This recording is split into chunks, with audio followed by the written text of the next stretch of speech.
Hey folks, Kingstrom here, and in this video I'm going to answer Memphis Vinyl Jim's June Perfect 10 thread and contest. And of course looking for the perfect 10, the perfect record out there as far as music, lyrics, artwork, and whatever else that sparks your interest or your inspiration. There's a lot of albums in my collection that I guess I could put in that category, but they, some will have great music, but the words aren't so extraordinary, or both lyrics and music are fantastic, but the cover looks kind of plain. So it's kind of hard to find something that moves me in all areas. So I had to pick my all-time favorite record out of my entire collection, and it's not Rush or Genesis. It's Led Zeppelin, Houses of the Holy. Number one, it has my all-time, out of all the album covers in my collection, I love this one the most. I show it quite a few times in my videos, but for good reason. It deserves to be. I always thought this was a beautiful picture. Love the gatefold, love this album. Just looking at the cover, just blows me away. I love the colors on it. The color palette is fantastic. The artwork is interesting to where you can just sit there and stare at every little detail, both on the inside cover and the outside cover. And now let's get to the music. The music on here is just epic, just unbelievable. Some of my favorite songs on here. My favorite song on here is the Rain Song. I absolutely love the Rain Song. My favorite song on the entire album, as well as Over the Hills and Far Away. The song remains the same. The Ocean, No Quarter, Dancing Days. Those are all my favorite songs on this record. I do like the way Robert Plant writes lyrics, or Jimmy Page. Where I think it's Robert Plant who's a lyricist. I never really looked into that, tell you the truth. I just read along and just follow along with the album. Just great stuff. Being a drummer, I do admire John Bonham's drumming. He is just a powerhouse. I mean, he's a classic. Obviously, he's a legend as far as the world of drums go. So I really get a lot of his drumming out of this album. I think his drumming is just stellar on this album, and the music's so well written. And there's a lot of variety on this record. Some hard rock, some ballads. I would say some. I don't want to say pop, but something that sounds good on the radio, a good single, and some good album tracks on here. So you got a lot of range as far as music. There's a lot of different sounds and vibes to jump into. Makes this a perfect 10. The music is fantastic. The lyrics are interesting, most of them, and this artwork is just gorgeous. And I want to show it one more time because I think this is just gorgeous. Beautiful, absolutely beautiful. So definitely a perfect 10. Houses of the Holy, Led Zeppelin. Now, honorable mention. So naturally I'm going to pull out the Rush. Honorable mention goes here, Power Windows. This is one of my favorite Rush albums to listen to on vinyl. Ever since I bought it, I've just been hooked on it.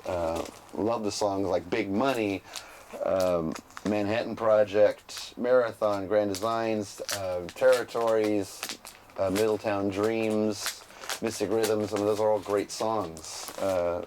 And Neil Peart, as a lyricist, is a really good lyric writer.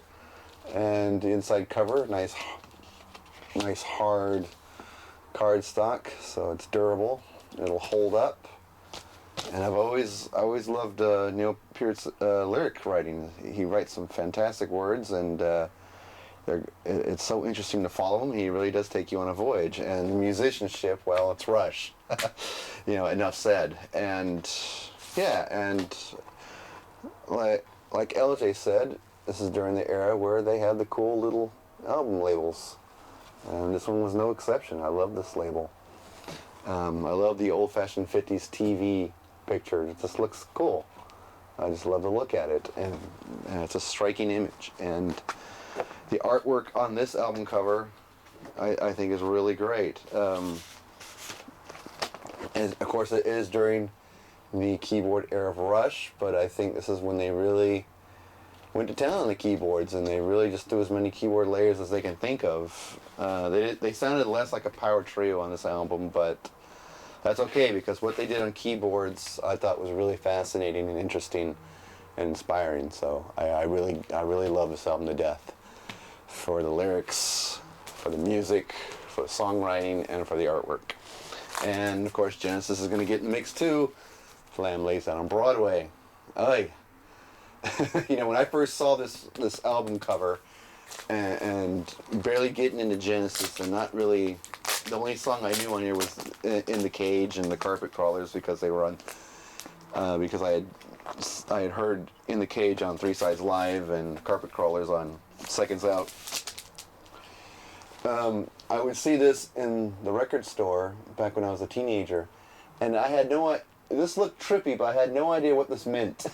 these pictures, and every time I look, now that I've followed Genesis a little bit more closely since I was a teenager, and delved into this album and some of the concepts behind the lyrics in this album, these images start to make complete sense. And it is one of Genesis' best studio albums, one of their best. I think my all-time favorite is still Trick of the Tail as far as studio records, but this one is very good. And it has a lot of the classic Genesis tunes on here, like In the Cage, like Carpet Crawlers, Fly on the Windshield, Colony of Slippermen. I mean, there's so many great songs on here that, anyways, there's so many good songs on here. And I just remember being a teenager being mesmerized by these pictures, like, what the world is this stuff supposed to mean? And of course, my all-time favorite drummer is Phil Collins, and he does some interesting work on this, interesting drumming on this album. I don't know if I showed the gatefold or not, but here's the gatefold. Such a killer record. A bizarre concept. Sometimes it's hard to follow, but a great piece of work nonetheless. Last album to feature Peter Gabriel as lead singer. And after that, Phil Collins takes over as lead vocals. And this was just end of an era, end of the Peter Gabriel era. They went out on their most, I would say, experimental piece of music yet. They really, really just went for it on this album, and just took what was creative out of the band and just poured it along a two-record set. As far as lyrics, as far as instrumental music, this is just such an interesting listen, because there's so much variety on here. You get psychedelic, you get prog, you get some pop songs, and just some great ballads and some epic sounds, and just an all-around great album. So Rush and Genesis get honorable mention, but the perfect 10 is Zeppelin, because that album is just unbelievable. Well, I hope this is an acceptable answer for the thread for Memphis Spinal Gym and their June Perfect 10 thread. And I've been digging a lot of the responses from the rest of you guys too. You guys have shown some cool records. All right, see you guys in the next video.